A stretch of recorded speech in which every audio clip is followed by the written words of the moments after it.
Hello दोस्तों, welcome to my YouTube channel learning with HD point. बच्चों, आज हम क्लास 10th के फिजिक्स के फर्स्ट चैप्टर का दूसरा लेक्चर लेने वाले हैं। इसके पहले लेक्चर में हमने प्रकाश के बारे में जाना, प्रकाश के गुणों, साथ ही साथ प्रकाश के परावर्तन और प्रकाश के परावर्तन के नियमों के बारे में हमने अध्ययन किया। आज हम जानेंगे दर्पण क्या होता है। दर्पण के बारे में आज हम पढ़ने वाले हैं। तो हेडिंग लगाते हैं, दर्पण क्या होता है। दर्पण दर्पण तो दर्पण दर्पण एक प्रकार का कांच होता है। दर्पण एक प्रकार का कांच होता है। एक प्रकार का कांच है जिसके जिसके एक पृष्ठ को पारे अथवा चांदी की कलाई कर दी जाती है या लेप लगा दिया जाता है तथा दूसरा पृष्ठ को आपका क्या कर दिया जाता है, परावर्तक बना दिया जाता है। परावर्तक बना दिया जाता है तो ऐसी युक्ति को क्या कहते हैं, आपका दर्पण कहते हैं। क्या कहते हैं, आपका दर्पण कहते हैं। हमने क्या कहा, जब कांच के किसी एक पृष्ठ को पारे अथवा चांदी की कलाई कर दूसरे पृष्ठ को परावर्तक तल बना दिया जाता है तो ऐसी युक्ति को क्या कहते हैं, आपका दर्पण कहते हैं। तो यहां से हम दर्पण की परिभाषा लिख सकते हैं। जब कांच के किसी एक पृष्ठ को पारे अथवा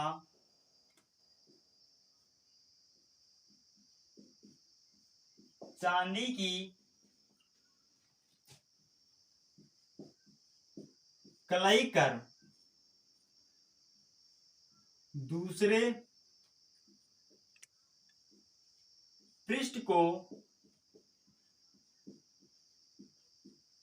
परावर्तक बना दिया जाता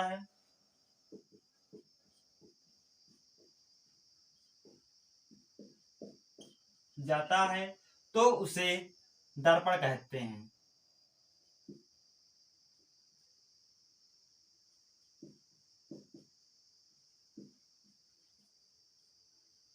दर्पण कहते हैं। हमने क्या कहा, जब कांच के किसी एक पृष्ठ को पारे अथवा चांदी की कलाई कर दूसरे पृष्ठ को परावर्तक बना दिया जाता है तो ऐसी युक्ति को क्या कहते हैं, आपका दर्पण कहते हैं। ऐसी युक्ति को दर्पण कहते हैं। यहां से हम दर्पण की परिभाषा जान लिए। अब जानेंगे हम दर्पण के प्रकार क्या होते हैं। दर्पण के प्रकार कितने होते हैं। दर्पण के प्रकार, तो दर्पण आपके दो प्रकार के होते हैं। पहला है आपका समतल दर्पण। पहला आपका है समतल दर्पण। समतल दर्पण किसे कहते हैं, समतल दर्पण वह दर्पण जिसका परावर्तक तल क्या हो, समतल हो। वह दर्पण जिसका परावर्तक तल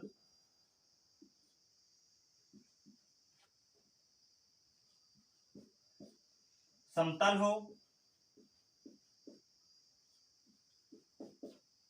हो उसे हम क्या कहते हैं, समतल दर्पण कहते हैं। और इसका उपयोग, समतल दर्पण का उपयोग क्या करते हैं, हम चेहरा देखने में करते हैं। जो घरों में हम रखते हैं शीशा या दर्पण जिसमें हम चेहरा अपना देखते हैं, वह समतल दर्पण होता है। तो इसका उपयोग इसमें करते हैं, हम चेहरा देखने में, चेहरे को देखने में करते हैं, देखने में। तो समतल दर्पण का उपयोग कहां होता है, चेहरे को देखने में होता है। दूसरा आपका दर्पण होता है गोलीय दर्पण। दूसरा का कौन सा दर्पण होता है, गोलीय दर्पण। गोलीय दर्पण किसे कहते हैं, वह दर्पण जिसका परावर्तक तल आपका गोलीय हो उसे क्या कहते हैं, गोलीय दर्पण कहते हैं। जिसका परावर्तक तल गोलीय हो उसके गोलीय दर्पण कहते हैं। तो वह दर्पण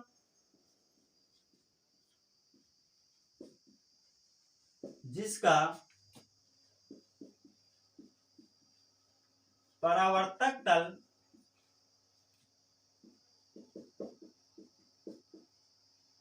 गोलीय हो उसे गोलीय दर्पण कहते हैं। हमने क्या कहा, वह दर्पण जिसका परावर्तक तल क्या हो, गोलीय हो, उसे गोलीय दर्पण कहते हैं। तो गोलीय दर्पण जो आपका होता है, वो दो प्रकार का होता है। हमने गोलीय दर्पण की परिभाषा देख ली, हमने गोलीय दर्पण की परिभाषा देख लिया। अब हम गोलीय दर्पण के प्रकार को देखते हैं। गोलीय दर्पण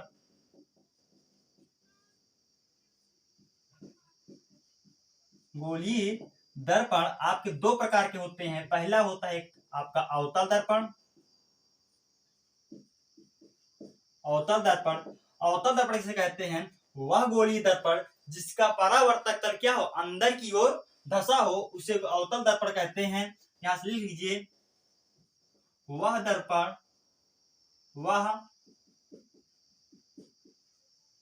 गोलीय दर्पण जिसका परावर्तक तल अंदर की ओर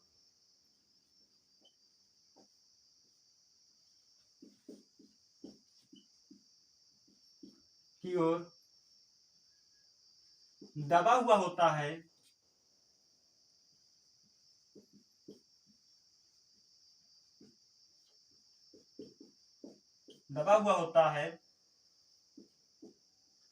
उसे अवतल दर्पण कहते हैं।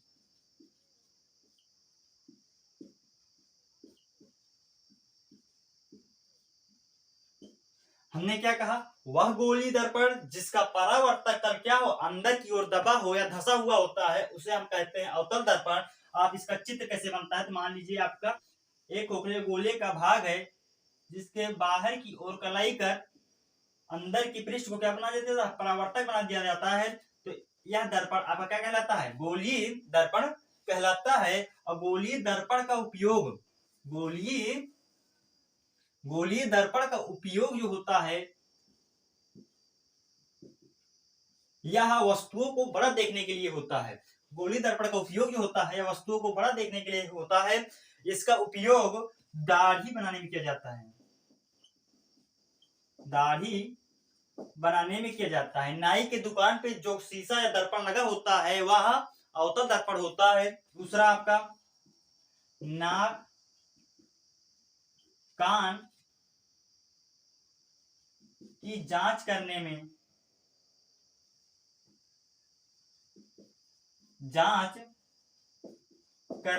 भी आपका अवतल दर्पण का प्रयोग किया जाता है। अवतल दर्पण का प्रयोग कहाँ किया जाता है, दाढ़ी बनाने में भी किया जाता है, नाक कान की जांच करने में भी किया जाता है डॉक्टरों द्वारा। तो आपके अवतल दर्पण के उपयोग होते हैं। दूसरा आपका होता है गोलीय दर्पण का दूसरा पार्ट होता है उत्तल दर्पण। क्या आपका उत्तल दर्पण की परिभाषा देखें तो वह दर्पण जिसका परावर्तक तल उभरा हुआ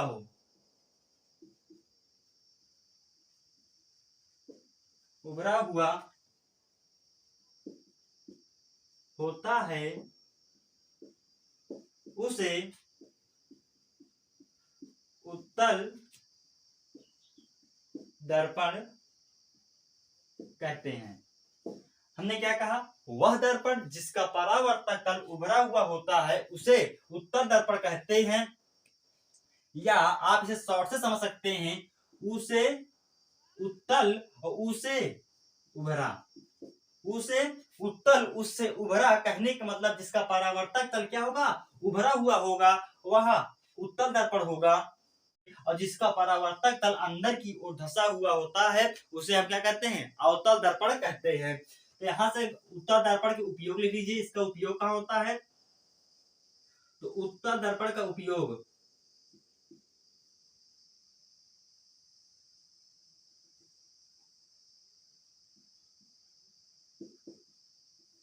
उत्तल दर्पण का उपयोग, तो उत्तल दर्पण का उपयोग वाहनों में,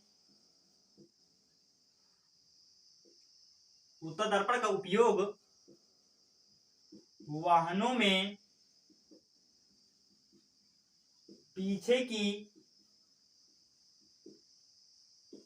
वस्तुओं, पीछे की वस्तुओं को देखने में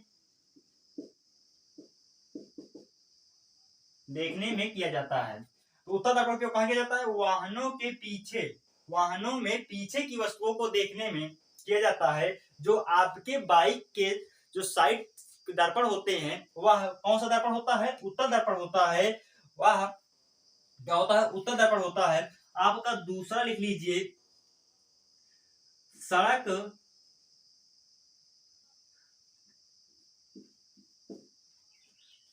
पर लगे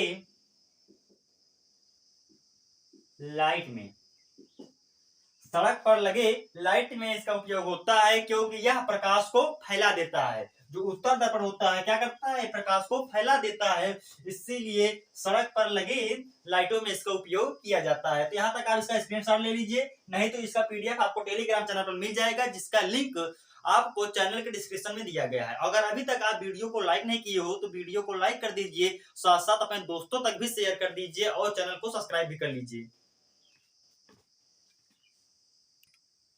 अगली हेडिंग डाल लीजिए, गोली दर्पण से संबंधित कुछ परिभाषाएं। अगली हेडिंग डाल लीजिए आप, अगली हेडिंग डाल लीजिए, गोलीय दर्पण से संबंधित परिभाषाएं।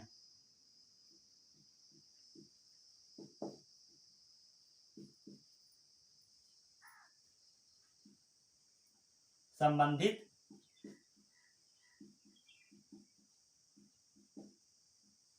परिभाषाएं। गोलीय दर्पण से संबंधित परिभाषाएं। आप यहां से एक गोलीय दर्पण बना लीजिए, मान लीजिए गोला बना लेते हैं आपका।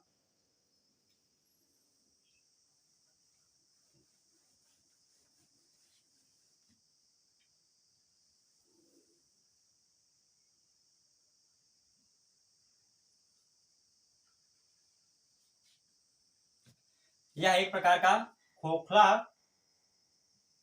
गोला है।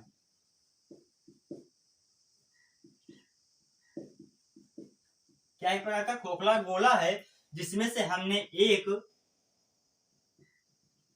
दर्पण M1 या M2 काटा है।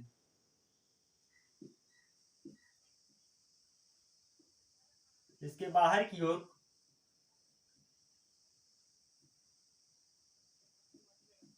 कलाई कर दी गई है तथा इस गोले का केंद्र मान लीजिए ए है, जिसे हम सी से डिनोट कर रहे हैं। और ये आपका गोले का क्या, आपका त्रिज्या है। क्या आपकी त्रिज्या है, इसे हम आर से डिनोट कर रहे हैं। और जो ये आपका जिस बिंदु पर है, ये दर्पण का जो बिंदु है, ये मान लीजिए दर्पण क्या है? मध्य बिंदु है, इसे हम पी से डिनोट कर रहे हैं।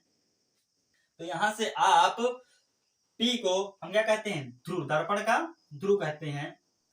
हेडिंग लगाइए, दर्पण का ध्रुव किसे कहते हैं? दर्पण का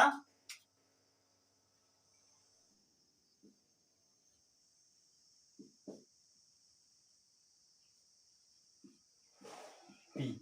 दर्पण का ध्रुव क्या होता है? गोलीय दर्पण के, क्या है आपका? गोलीय दर्पण के परावर्तक, परावर्तक पृष्ठ के केंद्र को क्या कहते हैं? दर्पण का ध्रुव कहते हैं। क्या कहते हैं? आपका दर्पण का ध्रुव कहते हैं। तो यहां से लिख सकते हैं हम, गोलीय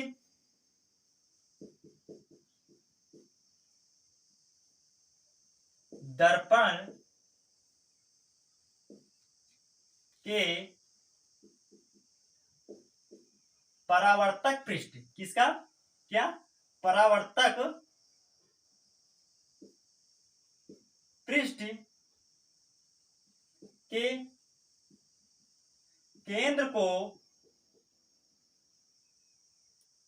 के केंद्र को दर्पण का ध्रुव कहते हैं।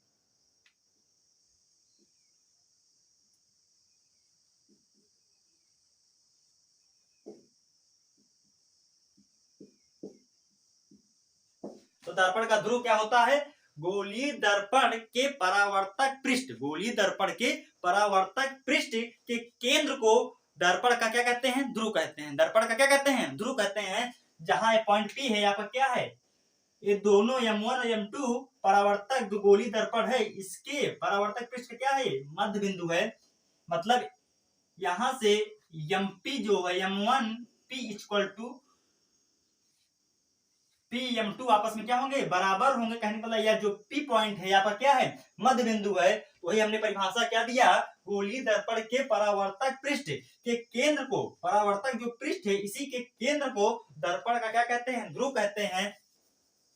अब अगली हेडिंग लगाइए आप, वक्रता केंद्र।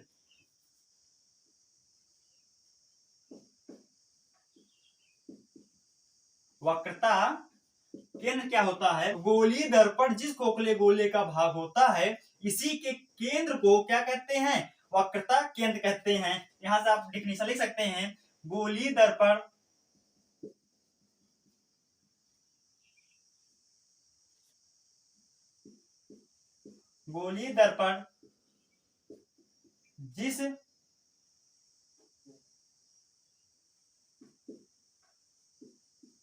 जिस खोखले गोले का भाग होता है,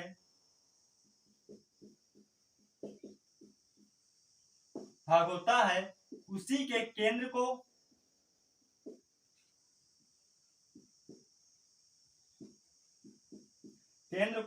वक्रता केंद्र कहते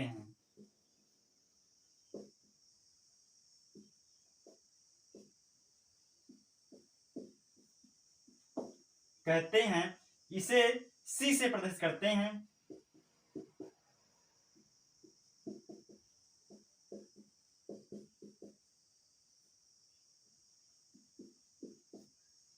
C से प्रदर्शित करते हैं। हमने क्या कहा? वक्रता केंद्र परिभाषा में क्या बताया? गोलीय दर्पण। आप भी याद कीजिए, गोलीय दर्पण जिस खोखले गोले का भाग होता है, उसी के केंद्र को वक्रता केंद्र कहते हैं। आपको याद हो गया होगा वक्रता केंद्र किसे कहते हैं? गोलीय दर्पण जिस खोखले गोले का भाग होता है, उसी के केंद्र को वक्रता केंद्र कहते हैं। अगली हेडिंग लगा लीजिए आप, वक्रता त्रिज्या क्या होती है? वक्रता त्रिज्या।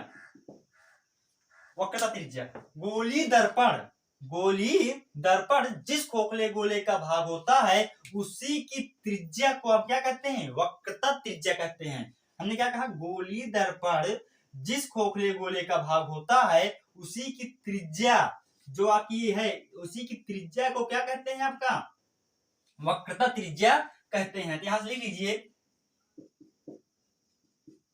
गोलीय दर्पण जिस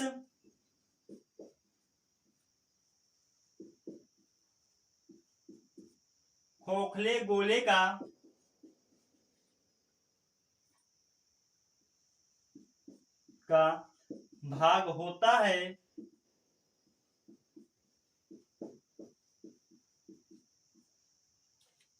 होता है,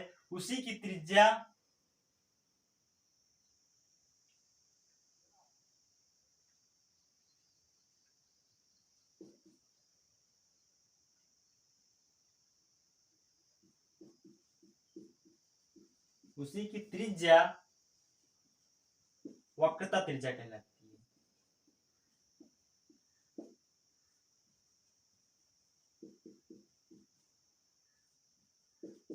हमने क्या कहा? गोलीय दर्पण जिस खोखले गोले का भाग होता है, उसी की त्रिज्या अब क्या कहलाती है? वक्रता त्रिज्या कहलाती है। आप यहां से भी, आप चित्र से भी परिभाषा कर सकते हैं।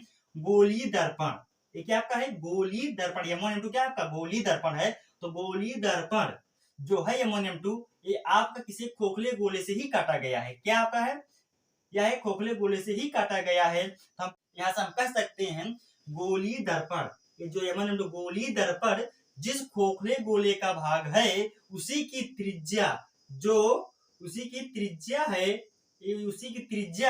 हमें आगे क्या कहलाती है? वक्रता त्रिज्या कहलाती है। जो आपकी त्रिज्या है क्या कहलाएगी? आपकी वक्रता त्रिज्या कहलाएगी। फिर से सुन लीजिए, गोलीय दर्पण जिस खोखले गोले का भाग होता है उसी की त्रिज्या वक्रता त्रिज्या कहलाती है। क्या कहलाती है? वक्रता त्रिज्या कहलाती है। अगली हेडिंग लगा लीजिए आप, मुख्य अक्ष। मुख्य अक्ष,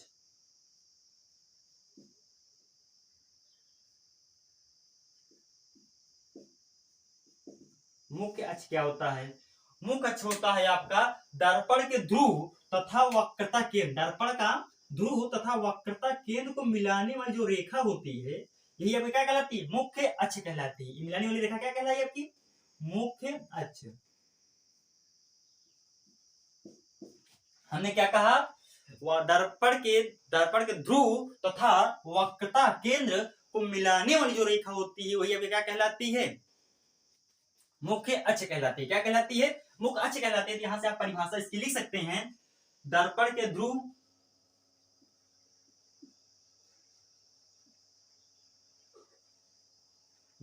ध्रुव तथा वक्रता केंद्र को मिलाने वाली रेखा को दर्पण की मुख्य अक्ष कहलाती है। फिर से एक बार सुन लीजिए, मुख्य अक्ष क्या होता है? दर्पण के ध्रुव तथा वक्रता केंद्र, दर्पण के ध्रुव तथा वक्रता केंद्र को मिलाने वाली जो रेखा होती है यही आपको क्या कहलाती है? मुख्य अक्ष कहलाती है। तो इसका आप स्क्रीनशॉट ले लीजिए, नहीं तो इसका पीडीएफ आपको टेलीग्राम चैनल पर मिल जाएगा, जिसका लिंक चैनल के डिस्क्रिप्शन में दिया गया है। वहां से आप जाकर टेलीग्राम पर जुड़ सकते हैं। अगर अभी तक आप वीडियो को लाइक नहीं किए हो तो वीडियो को लाइक कर दीजिए, साथ साथ अपने दोस्तों तक शेयर कर दीजिए और सब्सक्राइब भी कर दीजिए, जिससे कि हमें भी उत्साह मिले।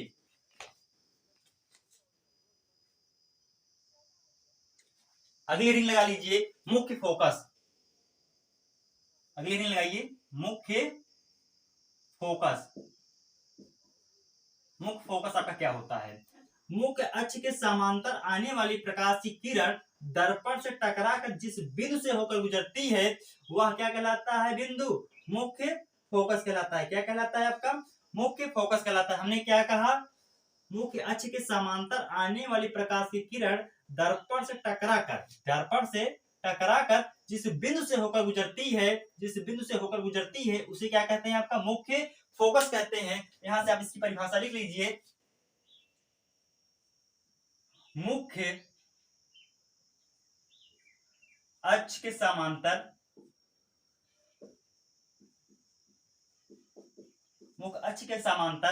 आने वाली प्रकाश की किरण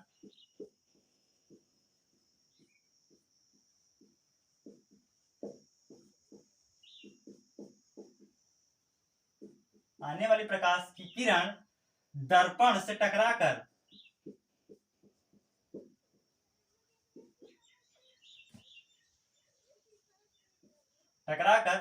जिस बिंदु से होकर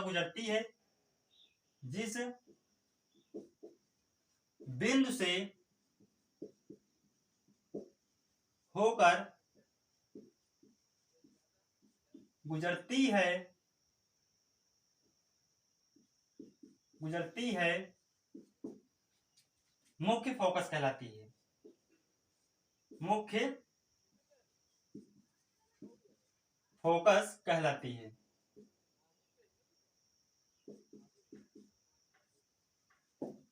हमने क्या कहा? मुख्य फोकस की परिभाषा हमने बताया कि मुख्य अक्ष के समांतर, चित्र से देखिए, मुख्य अक्ष के समांतर, ये क्या रही? मुख्य अक्ष के समांतर आने वाली प्रकाश की किरण दर्पण से टकराकर जिस बिंदु से होकर गुजरती है उस बिंदु को हम क्या कहते हैं? मुख्य फोकस कहते हैं। अगली हेडिंग आप लगा लीजिए, फोकस दूरी। अगली हेडिंग लगा लीजिए, फोकस दूरी। तो फोकस दूरी क्या होता है? फोकस दूरी दर्पण के ध्रुव तथा मुख्य फोकस के बीच की जो ये दूरी होती है, जो यहां से देखो चित्र में भी देखिए, ये जो बीच की दूरी है यही अभी क्या कहलाती है? फोकस दूरी कहलाती है। तो यहां से हम इसकी परिभाषा लिख सकते हैं, दर्पण के ध्रुव तथा मुख्य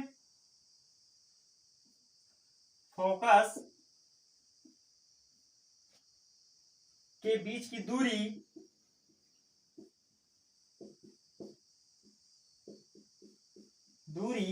को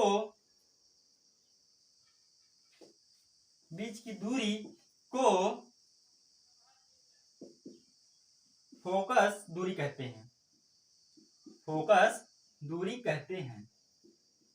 हमने देखा दर्पण के ध्रुव तथा मुख्य फोकस के बीच की दूरी जो होती है वह क्या कहलाती है, फोकस दूरी कहलाती है। हमने चित्र में भी देखा दर्पण के जो ध्रुव है और मुख्य फोकस के जो बीच की दूरी है यही आपकी क्या कहलाती है, फोकस दूरी कहलाती है। और फोकस दूरी सदैव वक्रता त्रिज्या क्या होती है, आधी होती है। कहने का मतलब इसे हम लिख सकते हैं F बराबर r/2, F बराबर r/2। यह वक्रता त्रिज्या तथा फोकस दूरी में क्या है, आपका संबंध निकल आया कि सदैव फोकस दूरी जो होता है वक्रता त्रिज्या क्या होती है, आधी होती है। यहां से हम लिख सकते हैं यह फोकस तथा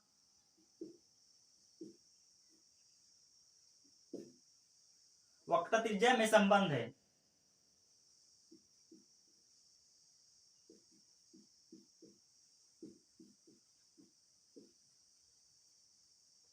वक्रता त्रिज्या में संबंध निकल आया। क्या निकल आया, संबंध निकल आया, संबंध निकल आया, संबंध है। हमने क्या कहा, फोकस दूरी जो होती है वक्रता त्रिज्या के सदैव क्या होती है, आधी होती है। यह फोकस दूरी तथा वक्रता त्रिज्या में संबंध है, यह बराबर r/2, जो आपका बहुत इंपॉर्टेंट है। क्या आपका है, बहुत इंपॉर्टेंट है। यहां तक आप इसका लिख लीजिए, इसका स्क्रीनशॉट ले लीजिए। अगली हेडिंग लगा लीजिए, प्रतिबिंब।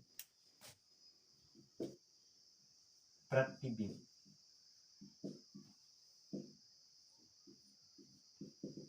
जब किसी वस्तु से चलने वाली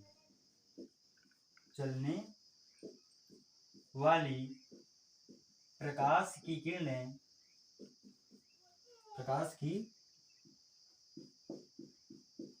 किरणें परावर्तन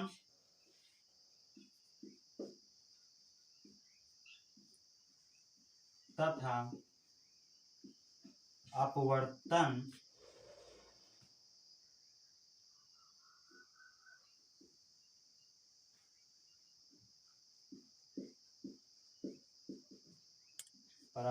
अपवर्तन के पश्चात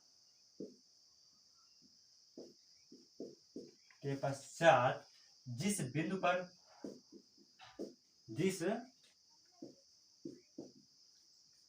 पर मिलती हुई या जिस बिंदु पर मिलती हैं या मिलती हुई प्रतीत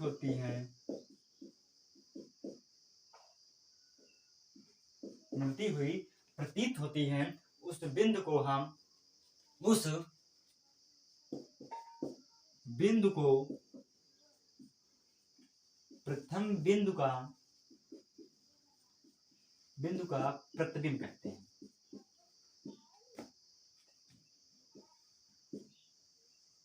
प्रतिबिंब कहते हैं।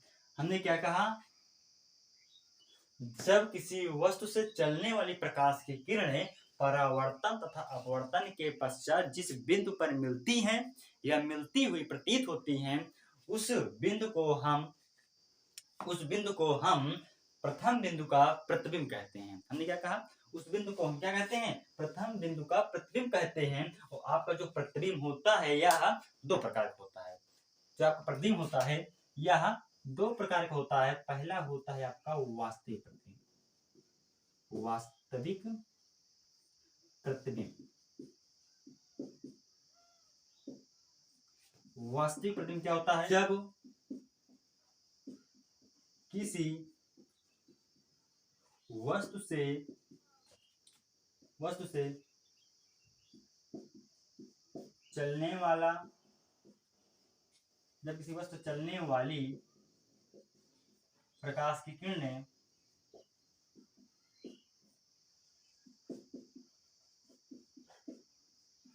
किरणें परावर्तन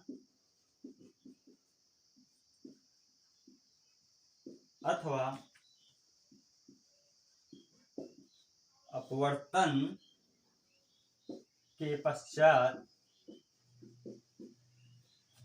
जिस बिंदु पर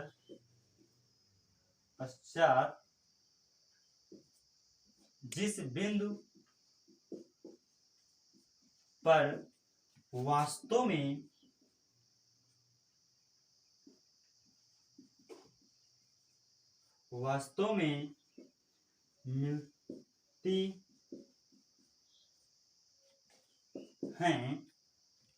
मिलती हैं उस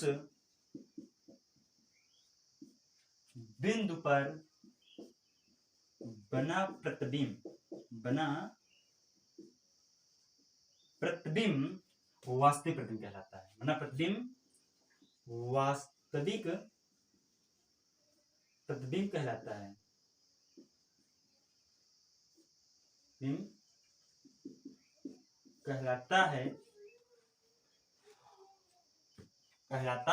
हमने क्या कहा, जब किसी वस्तु से चलने वाली प्रकाश की किरणें परावर्तन अथवा अपवर्तन के पश्चात जिस बिंदु पर वास्तव में मिलती हैं उस बिंदु पर बना प्रतिबिंब आपका क्या कहलाता है, वास्तविक प्रतिबिंब कहलाता है। तो आपको याद हो गया होगा हमने क्या कहा, जब किसी वस्तु से चलने वाली प्रकाश की किरणें परावर्तन अथवा अपवर्तन के पश्चात जिस बिंदु पर वास्तव में मिलती हैं उस बिंदु पर बना प्रतिबिंब आपका क्या कहलाता है, वास्तविक प्रतिबिंब कहलाता है। यह सामान्यतः वस्तु के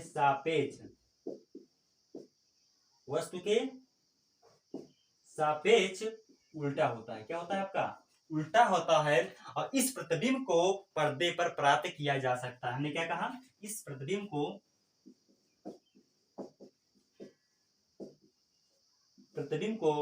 पर्दे पर प्राप्त किया जा सकता है। पर्दे पर प्राप्त किया जा सकता है।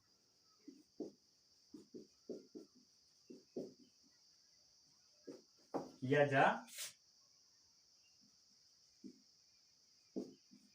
जा सकता है। आप यहाँ पे इसका स्क्रीनशॉट ले लीजिए, नहीं तो इसका पीडीएफ आपको टेलीग्राम चैनल पर मिल जाएगा। अगला आपका है आपका आभासी प्रतिबिंब। दूसरा क्या है आपका, आभासी प्रतिबिंब। आभासी प्रतिबिंब जब किसी वस्तु से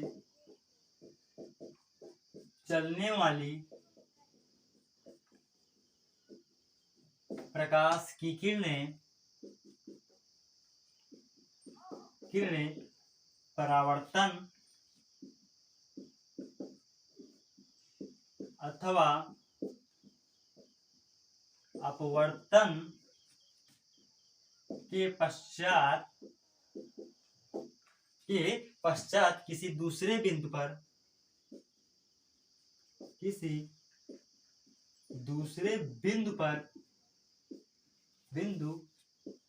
पर वास्तव में नहीं मिलती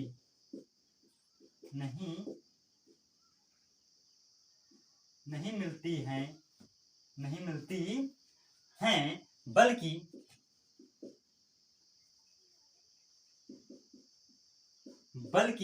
दूसरे बिंदु पर मिलती हुई प्रतीत होती हैं।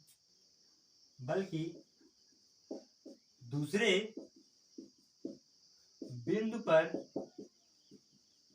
मिलती हुई प्रतीत होती हैं, प्रतीत होती हैं, तो उस बिंदु पर बना प्रतिबिंब आभासी प्रतिबिंब कहलाता है। क्या कहलाता है आपका? आभासी प्रतिबिंब कहलाता है। हमने क्या कहा? जब किसी वस्तु चलने वाली प्रकाश किरण परावर्तन अथवा अपवर्तन के पश्चात किसी दूसरे बिंदु पर वास्तव में नहीं मिलती हैं, बल्कि दूसरे बिंदु पर मिलती हुई प्रतीत होती हैं, तो उस बिंदु पर बना प्रतिबिंब आभासी प्रतिबिंब कहलाता है। दूसरा लीजिए, इस प्रतिबिंब को पर्दे पर प्राप्त नहीं किया जा सकता है। इस प्रतिबिंब को पर्दे पर नहीं प्राप्त किया जा सकता, पर्दे पर नहीं प्राप्त किया जा सकता, प्राप्त किया जा सकता है। और यह सदैव वस्तु के सापेक्ष, यह सदैव वस्तु के सापेक्ष सीधा प्रतिबिंब बनाती है। कैसे बनाता है आपका? यह सदैव वस्तु के सापेक्ष सीधा प्रतिबिंब बनाता है। यहाँ तक आप स्क्रीनशॉट ले लीजिए। यहीं से अपने वीडियो को हम समाप्त करते हैं। यदि अभी तक आपने वीडियो को लाइक सब्सक्राइब नहीं किया है तो वीडियो को लाइक सब्सक्राइब कर दीजिए।